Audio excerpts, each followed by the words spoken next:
Namaskaram. In the story of Sarasvati Sindhu civilization, we have so far covered 6 topics: Samudra Mantanam, geography and polity, trade, wealth of nations, technology and economy. Now the underlying framework which made all these activities possible relate to language and culture. We will take a look at the language and culture of the civilization. Language and culture. I submit that Melgha is a Sprachbund, a language union of all Bharatiya languages, be they Indo-Aryan, be they Dravidian, be they Tibetan or Austroasiatic. We have received a wrong message about the divided languages of our country, so-called division between the Dravidian and Aryan languages or the Mundarika languages, which is disproved by this presentation of the Melgha Sprachbund language union. Even the author of the Dravidian Etymological Dictionary, one of the authors, Emano, makes a speech in Annamalai University and says that India was a Sprachbund, a language union, a linguistic area where people from different language families were exchanging notes from each other and absorbing the features of different languages and making them their own. That is called a linguistic area. I submit that Melgha is the spoken dialect of artisans, seafaring merchants of Sarasvati Sindhu civilization, and they had no problem in transacting trade transactions between one another among these artisans and seafaring merchants. So the basic framework for the language, I have tried to construct an Indian lexicon for more than 25 ancient languages of Bharatam Janam. The list of languages are recorded there. They range from Assamese to Wakhi, Vaigali, include Tamil, Telugu, Kannada, Kashmiri, Assamese, Santali, Gujarati, Afghan, Pashto. So all these languages together constituted the Indian spoken form, and each of these 8,000 semantic groups, including the dictionary, contain a variety of phonetic forms for a given semantic meaning definition. Please do take a look at this dictionary available online. The online link is shown there. So here is a map of the languages of India of Bharatam Janam, shown in different colors. At the stage of the Sarasvati Sindhu civilization of the tin, bronze, iron, steel revolution, they all worked together and got resources from all parts of the country, traded them and managed the trade of cargo using the seafaring rivers, navigable rivers of Sindhu, Saraswati, Brahmaputra, Ganga, Yamuna, Mekong, Iravati, Salween, and the South Indian rivers who could end up in the coastline of Arabian Sea and Bay of Bengal. They also moved to work with the Saraswati Sindhu civilization people. This is the range of the Dravidian languages. They were also an integral part of the evolution of the metalwork and economy of the Saraswati Sindhu civilization. They cannot be separated from the Sapta Sindhu region. You can see the outlier of Brahvi, which is called a Dravidian language. So the Proto-Indian, Indo-Aryan substratum languages drawn after southward included Melgha, as seen in the extent of the Ashokan Empire of 250 before Common Era in the second map. I submit that the India was a linguistic area, a Sprachbund, a language union, which was called the Vedic and Mlecha. Vedic and Mlecha were two sides of the coin. Vedic was a literary sacred language used for performance of the yajna. Melgha was the speech union, the dialects of dialects, which made people to communicate with one another in transacting their life activity transactions. A remarkable evidence comes from the work done by the University of Hawaii linguists, who conclusively prove that the roots of the Mon Khmer, Laos, Vietnam languages lie in Santali and Mundarika, or so-called Austroasiatic languages. Surprise, these Austroasiatic speakers of Melgha are coterminous with the Bronze Age sites of both northeast India and the ancient Far East. As you can see from these two maps. The first map is a linguistic map drawn by Pinot. Second map is a map prepared by Archaeological Survey of India showing the Bronze Age sites and is shown as a map in Charles Geham's Bronze Age of Southeast Asia of the Cambridge University Press. You have seen the Shivalingas discovered by Harappa by Mansurup Wars, and take a look at the base of one of the Shivalingas of Mohenjo-daro, a decorated base, very polished with a trefoil symbol which signified three dhatu, three mineral ores. The young bull and a markor are being spoken to by a standing person with a lifted hand. Yaraka, lifted arm. Yaraka, metal infusion. He's a metal worker. We have seen the one-horned young bull is Konda Singhi, working with ornament gold, a turner, and also with Konda, fire trench with live coals. We have seen that markor is Vindal. Rebus, med, iron. A fish is also shown as a message. IO fish, IS, alloy metal. Sal splinter, Sal workshop. We have seen anthropomorphs on tablets. Men ligature to the buttocks of a bull with the tail of a bovine, with the hoofs of a bovine, and the horns and the upraised arm. Yaraka, upraised arm. Yaraka, metal infusion. Horns, cod, horn, cod, workshop. The bull, Dangar. Dangar is a blacksmith.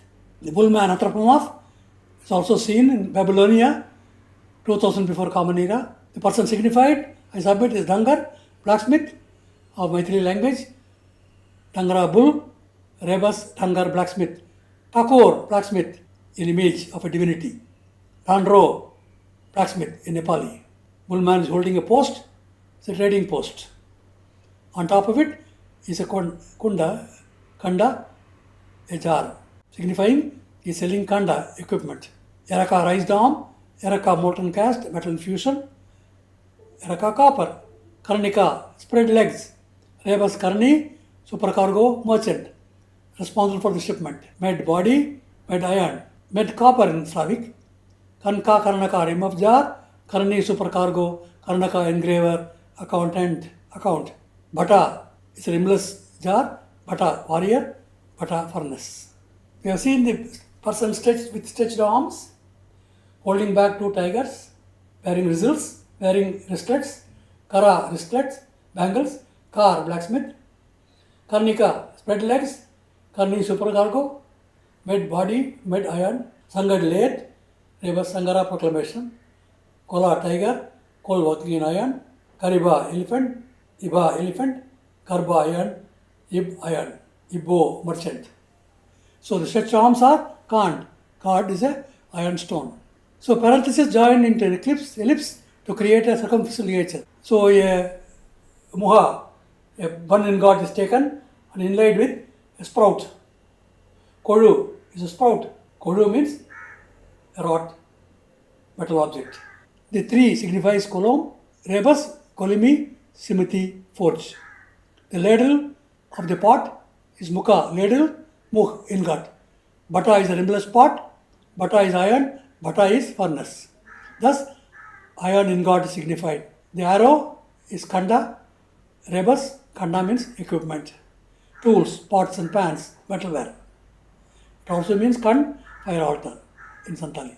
We have the fish sign with a variety of ligatures, with a lid on top, with a stroke, with a slash, with a notch, and with fins, and a fish circumscribed by 4 small strokes. Each of these can be read with the base figure of Aya, fish, Aya, iron, Aya's metal. The lid is Dhaka, blazing, bright metal article. Slash, Dhala, Dhalako, large ingot. Notch, Kanda, equipment. Fin, Kamata, mint. The 4 circumference scope, Kanda 4, Kanda equipment. IS equipment, alloy metal equipment.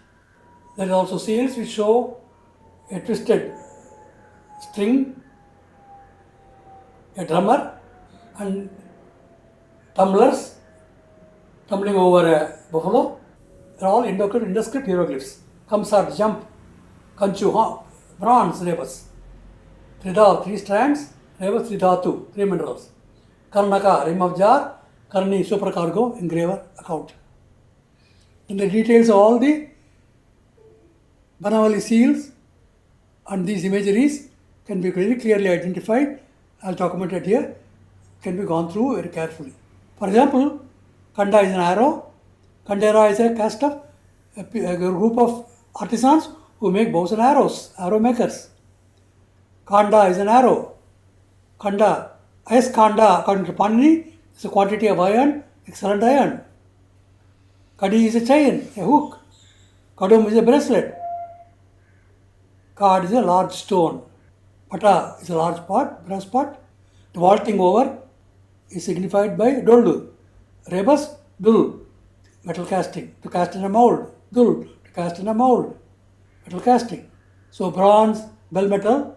So the drummer is announcing a new alloy casting of pewter and tin. Rango, buffalo bull. Rebus, ranga, pewter. Rango, pewter.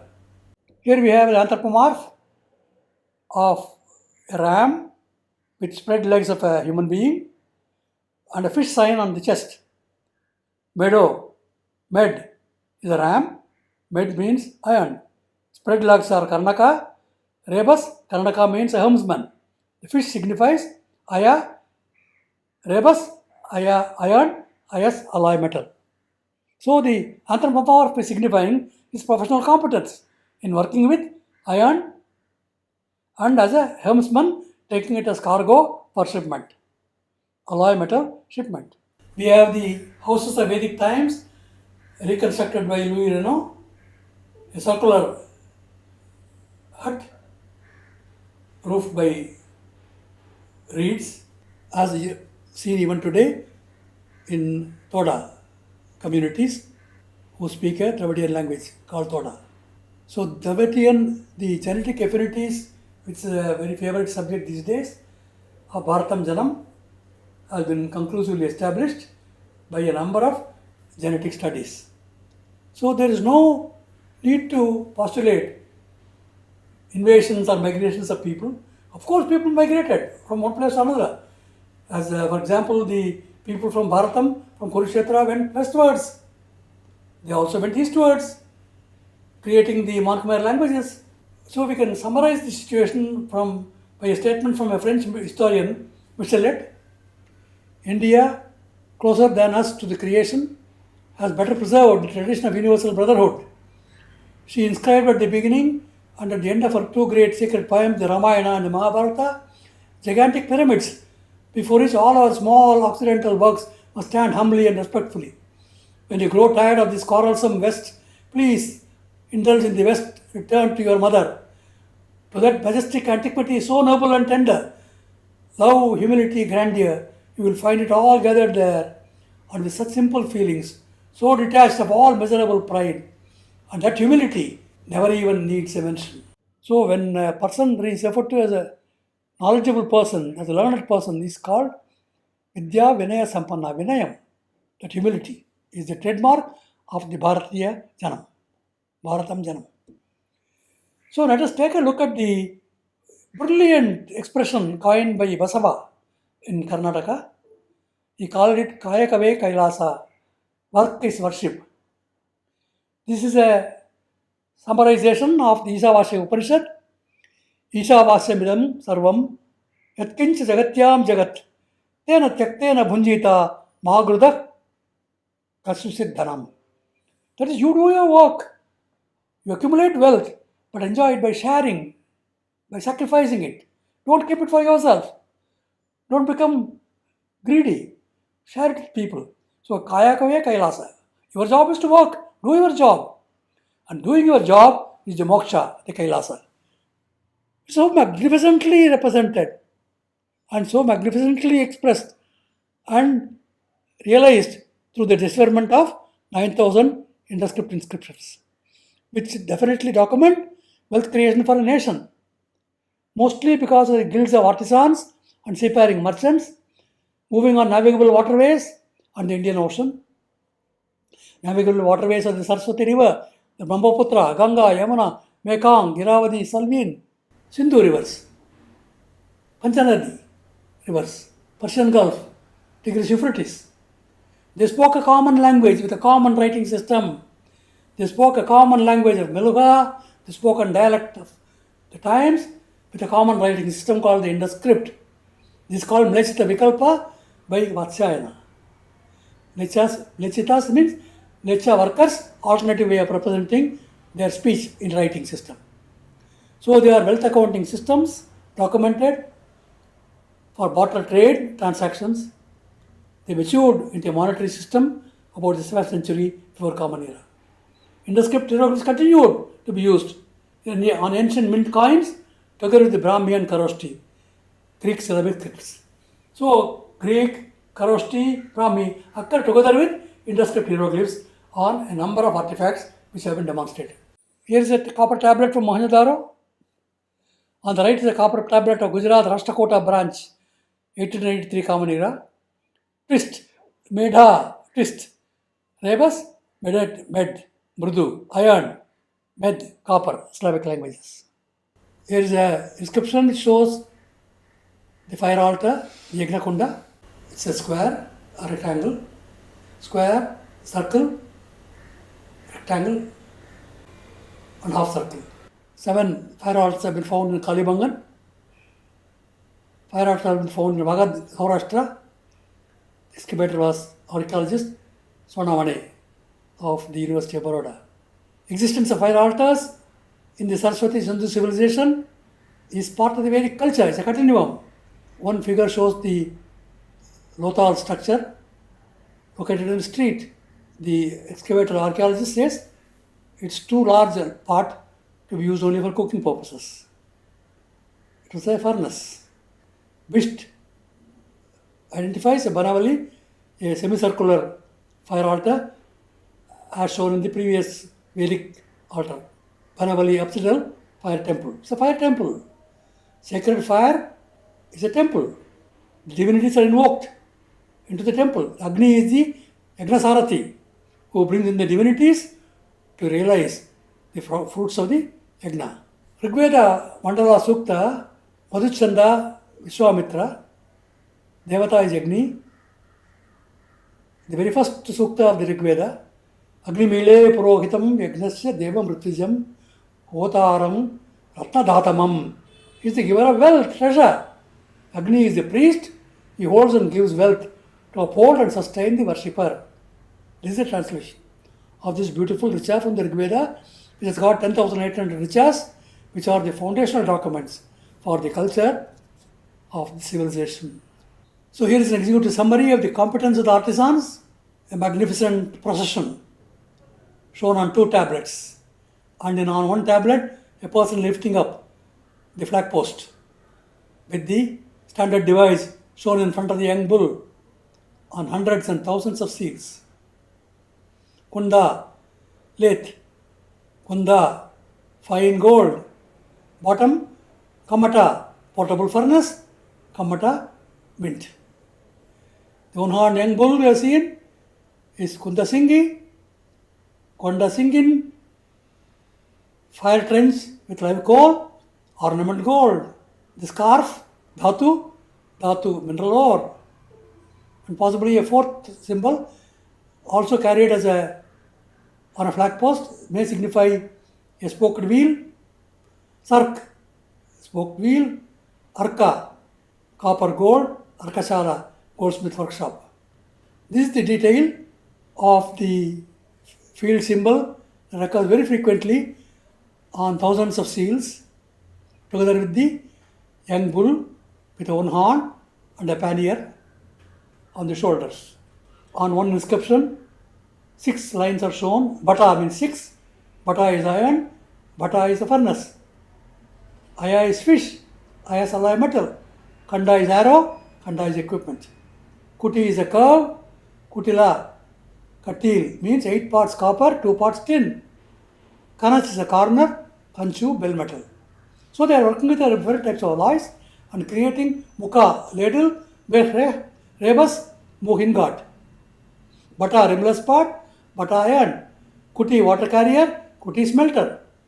Bata, rimless pot, bata iron. Dula, duplicated, rebus, dul, metal casting. Thus working with cast iron. Dhatu, cross, dhatu, mineral ore. Dula, tu, rebus, dul, metal casting. So they are metal casters working with Sire Purdue last wax casting technique. The flagstaff. A physical flagstaff about 11 feet tall has been found. Dhalako, large metal ingot. Dhala, a slashed stroke. Takshashila and Shakala, present day Sialkot, mentioned in the Mahabharata epic, signify a very major trading centers. We have seen about the trading centers earlier. The important trading centers of the civilization along the ancient maritime tin route from Hanoi to Haifa. India was a language union, a spark bund. Takshashila and Shakala proved to be a central node in the trade routes which crisscrossed the region from Hanoi to Haifa, from Sri Lanka to Shakala, powering the tin, bronze and agrarian revolutions from 5th millennium before Common Era, as a continuum of Vedic heritage or wealth creation of the nation, and overshadowed the Silk Road of later periods. It predated the Silk Road by 2 millennia. The trade routes created the wealthiest nation on the globe of Bharatam Janam, as demonstrated by Angus Madison in the bar chart he drew for the European Union. Takshashila Shakala on the map, very close to the Sapta-Sindhu region, as shown in the Mahabharata epic, a map drawn by Schwarzberg, Chicago University. The cultures of Northwest India and Southwest Asia. Common cultures, common ways of building, common ways of settlements, typical jewelry commonly worn, artifacts, material culture, the way the Great Bath was created, or a Pushkarani was created, or a reservoir was created, and a warehouse was created, and the dancing pose, and the person wearing the trefoil shawl, together with the fillet on the forehead and right shoulder. The artifacts of the Sarasvati Sindhu civilization, variety of metalwork, which led John Marshall to call it the Sheffield of ancient India. It's an Hodaro. Yeah. Artifacts of Sarasvati Sindhu civilization are seen, and we have seen there is a temple in Dholavira. We have seen there is a temple, fire altar. The sacred fire altar is a temple. This Dholavira temple is a smithy, a forge. In the Milha language, Kolel means a temple. Kolel also means a smithy and a forge. A smithy and a forge becomes a temple. In front of 2 pillars, which are fiery pillars, skambas, which are set on fire with a ring on top which shaft to infuse carbon into the molten metal. They are signifiers of, they are proclamations of the performance of Somayaga. Here is a writing system of Egypt, similar hieroglyphic writing system, which shows the 3 mountain ranges and an elephant. I submit that this is an Indus-script hieroglyph in front of a tree. Kuti, tree, kuti smelter. Elephant, Iba, elephant, Ib, iron. Danga, mountain range, Dangar, blacksmith. Look at this priest wearing the shawl. I submit he is Potru, purifier. He is a Dhavat, iron smelter. Dhav, red stone minerals in the Rigveda Yajna. The bead is worn on a fillet on his forehead, also on the right shoulder. Pot is a glass bead. Potru is a priest. Potadara is an assayera metal. Podar, assayera metal. Is a Potru, a temple priest in Malabar. Is a Potadara, is a Dhavat. Because Dhav is a dot, Dhayam. 3 dots, 3 dhatu. 3 minerals. Working with 3 red stones. Possibly magnetite, hematite, laterite. He is the guild master wearing a fillet, who gets the anointed with this according to Satapada Brahmana after the performance of the Rajasuya Vajapaya Yagna. Yupa. Upas are seen in historical time. In 19 Upas have been found with inscriptions in Bharatam and also in East Borneo. These were carried a tashala on top. The inscriptions refer to the production of Bausavarnaka, many wealth materials. The inscriptions are conclusive proof that they are proclamations of performance of a Somayaga. A similar octagonal pillar we have seen in Binjore in a fire altar, octagonal pillar, octagonal yupa, Ashtasri yupa. We have seen the Shankas, which are a signature tune of the products of the Arabian Sea, Bay of Bengal, the Indian Ocean coastline, libation vessel, and also a conch trumpet. The guild master is shown as a shreni, a ladder. Shrestri is a ladder. Seti is the head of a guild. Seti in Tamil. Guild, head of a guild. Then the animals are shown, each of them signifying a particular metal resource. They are the seafaring Veluka merchants. One tiger is shown, Kola, Kol working in iron. One bull is shown, Balad, bull. Rebus, Bharata, mixed alloy of copper, tin and pewter. So we can go into the details of the decipherment of each of the hieroglyphs, possibly identifying all the 6 animals which are repeatedly shown on interscript corpora of about 9,000 inscriptions. So the composition of the 6 heads put together signifies a guild controlled by a guild master. We saw a remarkable tablet showing 6 protomes of 6 different animals and one sign. We'll go through the hieroglyphs of this particular tablet. The hieroglyphs are, there is a warrior sign. Bata is a warrior. Rebus, Bata is a furnace. And there are 6 protomes. Bata is 6, Rebus, Bata is a furnace. So they are reinforcing the message that it's something to deal with a furnace. Now what are the components that are being worked on? The usual one-horned young bull is there.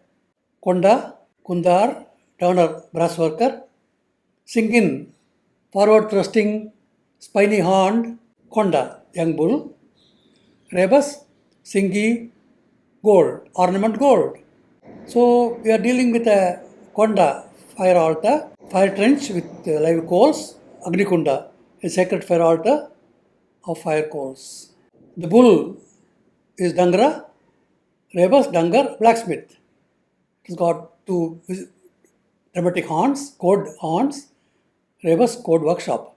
There's also a ram or antelope, med ram, Rebus, med iron. Antelope, Mreka, goat. Rebus, Melaku, copper. Meluha, mlecha, copper worker. A Vikalpa is maid, helper of a merchant. So it's some kind of a merchandise related to copper furnace work, iron furnace work. Then we have the horns of a zebu, which could signify pola, rebus, pola, magnetite ore, or it could be kunt, zebu.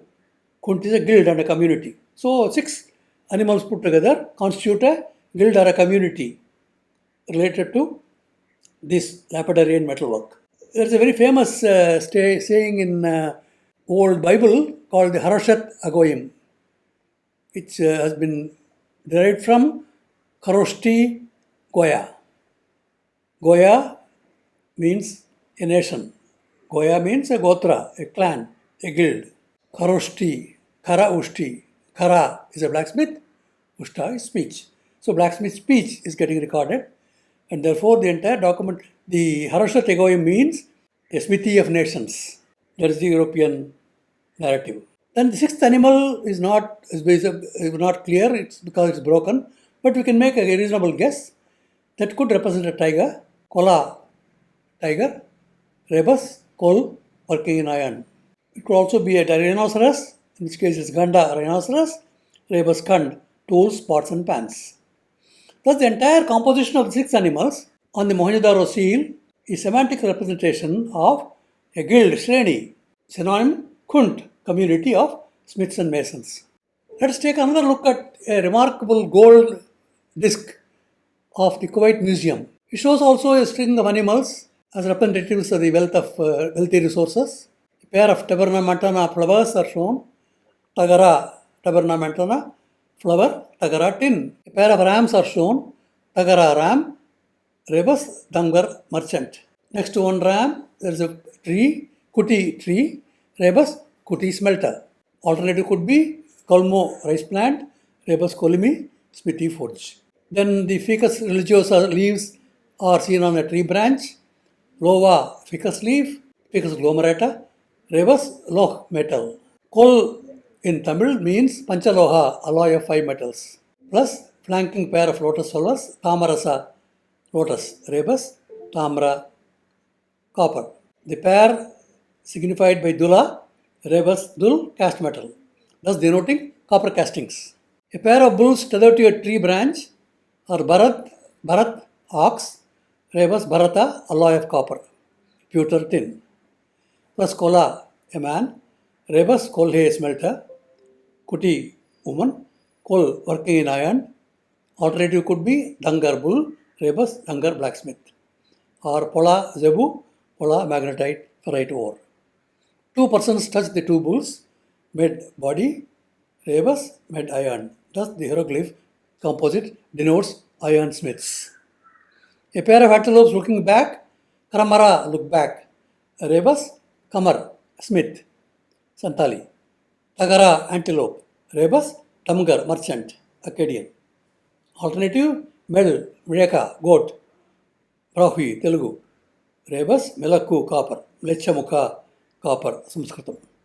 A pair of antelopes made antelope, ram, rebus, made iron. A pair of combs, Kanga, comb, rebus, Kanga, brazier, fireplace. So in this beautiful Kurovite gold disc, an entire range of metalwork catalogs have been documented in Induscript Harpara, Induscript representations. So it's a metalwork catalog. There is a pair of fishes, Io fish, rebus, Io metal, Is alloy metal. A pair of buffaloes tethered to a post could be Rango, buffalo, Ranga, pewter. Or there could be alternative readings of buffalo bull, Kand, rebus, Kand, stone ore.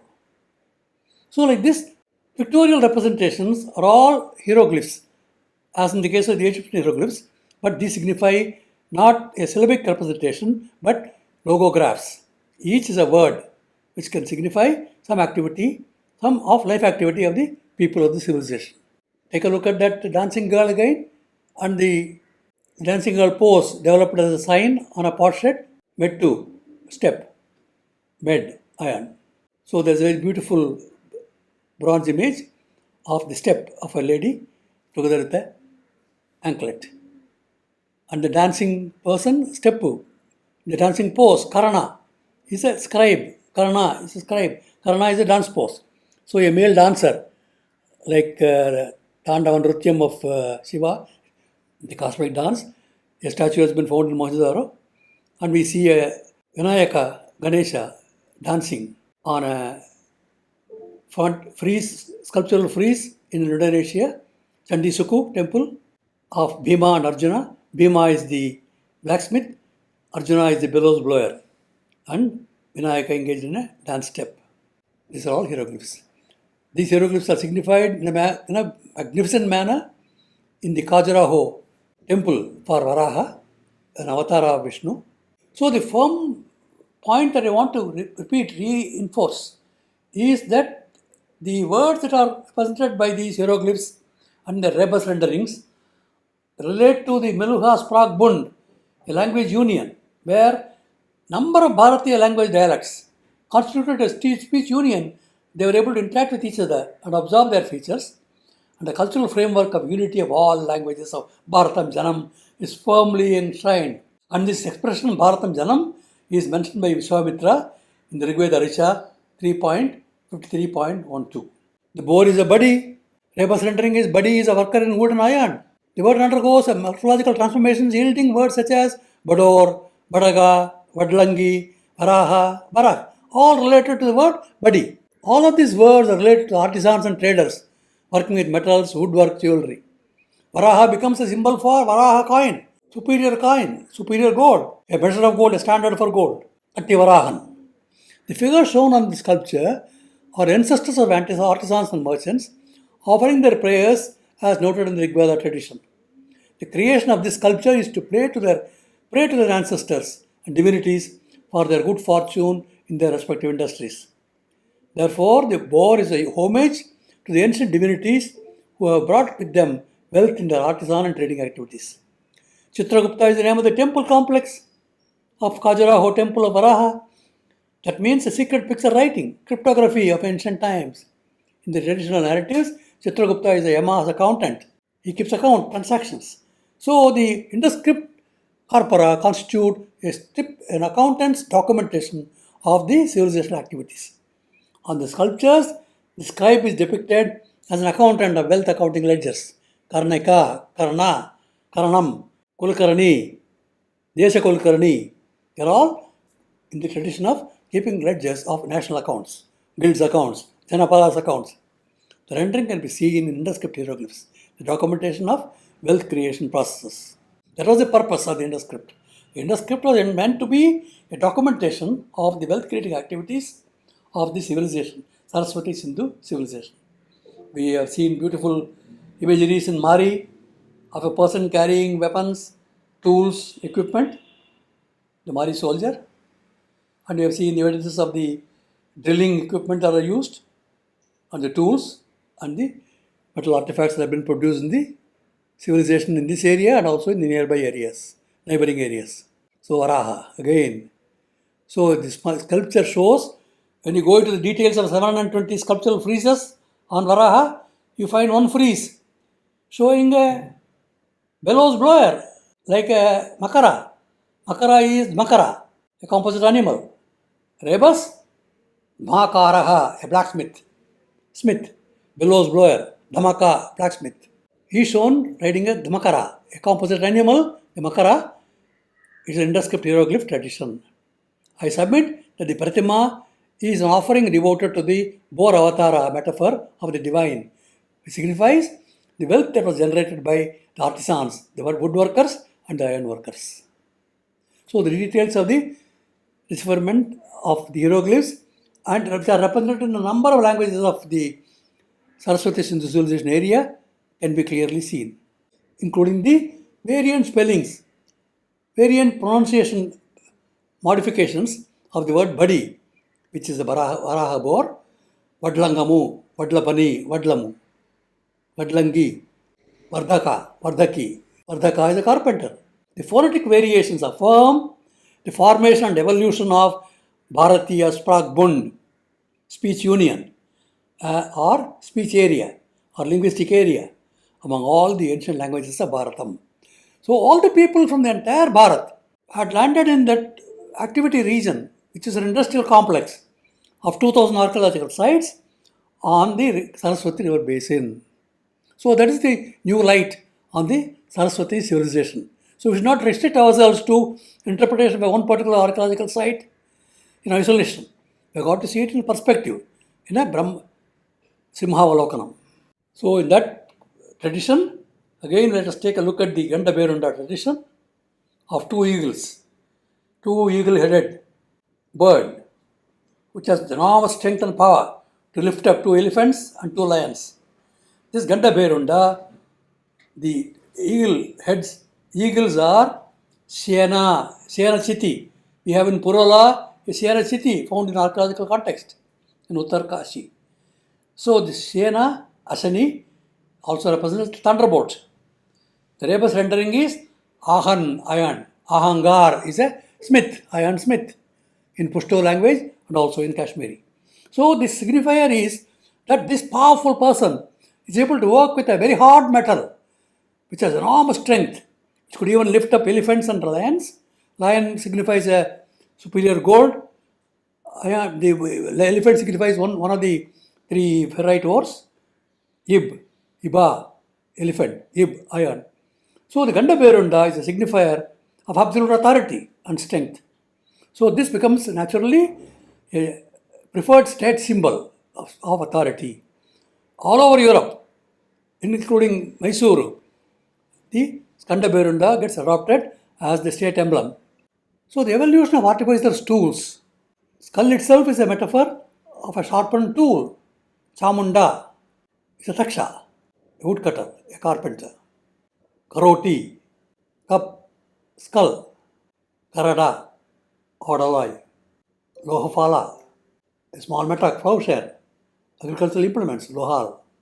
So the artisans' tools of the Sarasvati Sindhu civilization of a chisel, hammer, bronze saw are all archaeologically discovered. We have seen a Ganda Berunda on top of an axe together with a tiger with wings and Varaha boar. As we have seen, they are all symbols representing smelter work, iron work. And the cutter of the Shanka is Krishana, a saw cutter. He holds a huge 25 kilogram weighing bronze saw drawn from a roof and held by ropes. He holds them in two hands as he holds the Shanka in his between his feet, soles of the feet, and then uses the saw in a saw-like movement to create the bangle, Shanka bangle, which becomes a symbol for a womanhood, symbol for marriage, a tali in Bengal, Orissa, and other places. So it was an important symbolic representation of the result of the artisan's work. Artisans are cherished, artisans are venerated as divine representations. Vishwakarma, Daksha, Twashta. So we have seen the gadgets found in Ur, Mesopotamia, and also in Harappa of toilet gadgets of the same type. So there has been a lot of contacts between the Saraswati Sindhu civilization and the Mesopotamian area. It is very categorical. Then the tradition continues in a very remarkable fashion, evidenced by two toys that were found in Nausharo near Mehergarh, two Nausharo female figurines. They wear sindoor in the parting of their hair, a red line at the parting of the hair called mang. When the archaeologists discovered this, he was stunned.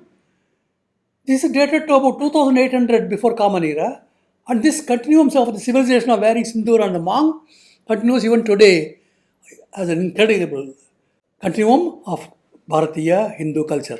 We have seen toys from Harappa and Mohenjo-daro in the yogic postures, displaying variety of yoga asanas.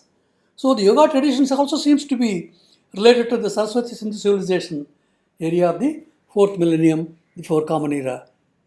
So we do Namaste. It's also shown as a yoga posture in a toy. We have seen earlier, again we'll repeat it, that the root for Austro-Asiatic languages lies in Bharatam. In Santal Parganas, Santali language, Mundarika, Austro-Asiatic. The two maps indicate the nature of movement of these language speakers from Bharat, who were Saraswati Sindhu civilization people, moving away from the Northeast India, Bengal, into Vietnam, Laos, Cambodia, Thailand.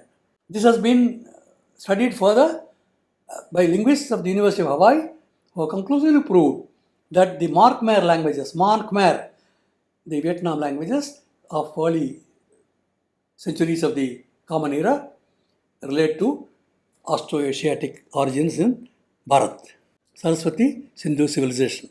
So we'll do the Namaskar as this lady is showing from Bali. We will survey and review what we have achieved so far in terms of the analysis. We have seen there is an incredible unity of languages. So the later received wisdom about the so-called Dravidian Mundarika, Dravidian Indo-Aryan divide did not exist in the days of the Saraswati Sindhu civilization, as proved by this decipherment of nearly 8,000 inscriptions, all of which are based on hieroglyphic writing system. So this gives us a pause to look at the sources for our history. We have to clearly understand that we have now achieved a stage where the number of inscriptions are total about 9,000 indescript inscriptions. They have become an integral part of the Epigraphia Indica. The Epigraphia Indica constitute the primary sources written by the people of that time, documenting their activities. So we have a tremendous resource base for recreating our ancient past. So what is proto-history can now be brought into the historical domain. You no longer need to have make a statement that Indus script has not been deciphered so far. It has been deciphered, it has been identified, Only we have been blinded by a perception of so-called Indo-Aryan Dravidian divide or Indo-Aryan Mundarika divide, which did not enable us to look at the meanings of these hieroglyphs. It's a very simple system, very simple engineering of a rebus rendering of the picture and a similar sounding word conveying life activity. What was the life activity? They were working with metals, other wealth resources, working with alloys, creating self-produced sculptures, working with gems and stones, jewels, and making jewelry, lapidaries at work. Kundar, working with a lathe, the turner. They are the instruments. They are the artisans who created this civilization. So this is a tribute to the artisans of our civilization who are revered in the Rig Veda. For example, in the Rashtriya Suktam, Rig Veda 10.125, Vagdevi prays to Atman. This is a principle of life and sensation. Prays to Atman and then says, I am venerating Tvashta, who is an artisan, who is a divine dispensation, who has got artisanal skills.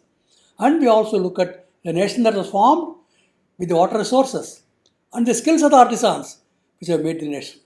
So the wealth of the nations has been founded completely on the work of the skilled artisans and the contributions they made. The farmer at work, the weaver at work, a herbal Ayurvedic doctor at work, an inquirer into the properties of matter at work, an alchemist at work. They all work together to create the wealth of the nation. And the beautiful thing is, they were governed by that great principle of not earning wealth only for their own personal aggrandizement, but to be shared in a commonwealth with all the people. And that commonwealth is signified in a system of Bolutidars, where the village artisans, a blacksmith, a weaver, a turner, a farmer, everybody shares in the produce. The produce is shared and distributed to all the people, all the artisans who are of the Janapada, of the village. And these Janapadas grow into greater Janapadas, Mahajanapadas. And the Mahajanapadas emerge into the Magadha Empire, the Mauryan Empire, and a number of people. So this unification of the nation, using the language as a framework, and as the Indus script as a framework, which continues even beyond 2000 before Common Era, on all sculptures, in the Panchmar coins of the mints, and then hundreds of cultural friezes, or even on the Ramzan bronze drums, evidencing Indus script hieroglyphs.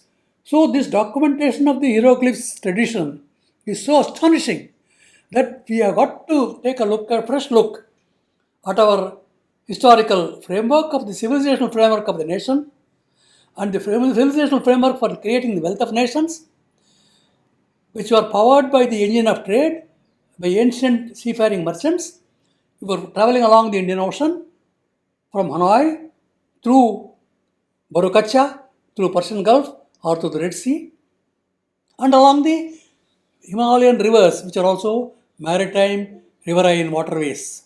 Remarkable waterways of 2,500 kilometers long each. Ganga, Yamuna, Brahmaputra, Sarasvati, Sindhu, Mekong, Irrawaddy, Salween, all these great rivers were riverine waterways. So the riverine waterways linked up with the Indian Ocean and then transacted.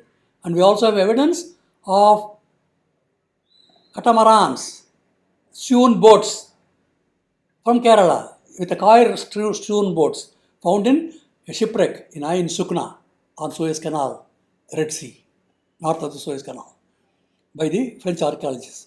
So we have now substantial evidence, archaeological evidence and literary evidence matching with the archaeological evidence to rewrite and reaffirm the unified nation, Rastram, that was generated as an evolution from artisans working together in groups, organizing themselves as guilds, shrenis, becoming Janapadas, then Mahajanapadas, and an empire signified by the Magadha and Mauryan empires. The Greeks also intervened through the Achaemenid Empire. They also were absorbed into the empire system because of the cultural framework of the nation of people getting together with a common purpose. So long as they understood that the Atman was a life principle of phenomena and sensations, the understanding becomes easy. There is no enmity, there are no tensions, they can be overcome. So this is the message that we see from these 7 episodes, 7 topics that we have covered so far. And we'll be moving into the next topic of looking at the primary sources for our history writing, again in the context of the Indus script, which has now given us a new, fresh floodlight has been thrown on our civilizational history of not only Bharat, but also the nearby nations of Sri Lanka, ancient Far East nations, and also ancient Near East, Iran, Balochistan, Kashmir, Gandhara, Uttarakuru, Tajikistan, Kyrgyzstan, all were active. But remember, this date is 2 millennia before the Silk Road. 2 millennia before the Silk Road, there were trading centers linked with the Sarasvati Sindhu civilization area. Trading centers like Takshashila, Sialkot, Sakala, Sialkot, Mohenjo-daro, Harappa, Dholavira, Kalibangan, Rakigadi, which is a patana, linking up the riverine waterways of Saraswati and Ganga, Yamuna and Brahmaputra. In conclusion, we can see that the 7 topics that we have covered so far, ending up with the language and culture framework, that this nation of Bharat was united in the Indian Sprach Bund, Bharatiya Sprach Bund, language union, where speakers from different language families were able to work together in an industrial complex on these 2 Saraswati river basin and Sindhu river basin. But the activity was not restricted to these 2 river basins. The civilization was active over the entire zone, entire Bharat area. East coast was active, Brahmaputra was active, south was active, and the coastline was active. So people are at work, and we will see in the next topic how the principal sources of history are provided by the decipherment of the Indus script, which have given us a very solid documentation of the life activities of the people and how they created the wealth of nations and the wealth of Bharat. Namaskaram.